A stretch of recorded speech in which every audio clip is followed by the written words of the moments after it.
I understand we talk of climate change and we talk of masaigo na mina tinyapawa zaka zitatu zambwezi tikuza kuti zipsisinayi kuno kumalawi kunoko. Komano have you ever wondered why kuti kumalawi kunoko njala sikumachepa?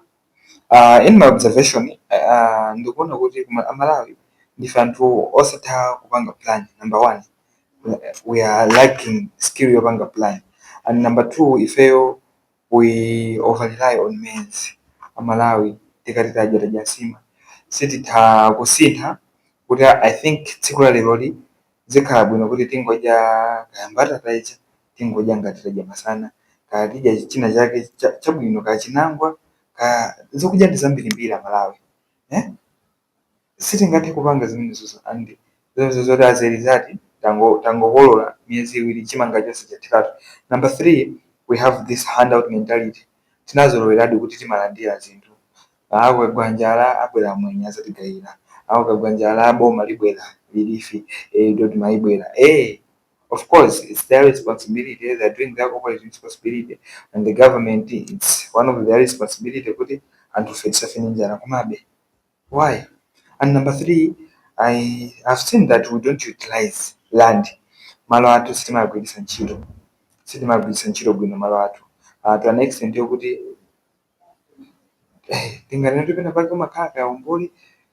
We see kuti I think nthaka iyi chakuti sichichita bwino komano tikupezeka kuti tiwakamilabe kulima pomwepo and mwina ambiri amakhala ndi chimalo chachikulu komabe akungolima pomwepo.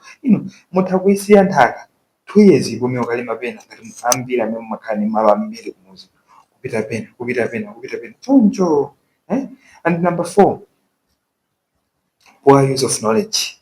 Akuluakulu panopa we are in information age, digital age, anthu tili ndi mafoni titakuphunzira ulimi pamene pachapa, and ndiso tisakambiza mafoni mudzi kumudzi anthu alibe ma smartphone. Yeah, I understand ifo kwathu kusunjala imanyapa kwambiri osati masewera, komano we are doing of my extension office office kwa agriculture, kupita kwa agriculture munthu akazi kuti mulibe agriculture mweli imeneyo kumabe alangiza amabwera kwa group, anthu amene achawa they are paid for that, amabwera kumene kuja kuti azakuphunzitseni mmene mungalimire, and when you tell them mwafotokozere mavuto anu kuti ifeyo tili ndi malo awawa timalima chakuti chimavuta, akuwuzani kuti nthakatu imene mukulimayi I think chimanga sichingachite bwino, mutaisaizi mwina muise chinangwa mutatani.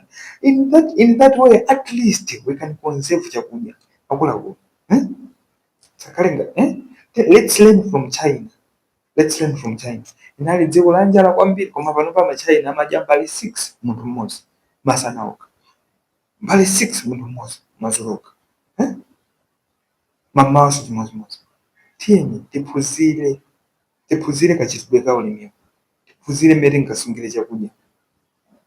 Let's know kuti kuti mwina mvula imabwera mojomba ng'amba yomagwa. Let's learn to use mbewu zina osangokakamira lokolo. Atithandiza chani lokolo pamene tikuona kuti mvula ikuvuta? Lokolo tamakhala bwino akakumani mvula yabwino sana kumene ndi dzuwa lambiri. Lokolo ndinganiza kuti amangofunika ndi mwana woledwa pa chilolo. Nditiyeni tiziyesa zinthu zina ziyani. Ndinachimira nawe tisalwa twanga folo pabani khandisi kopambana.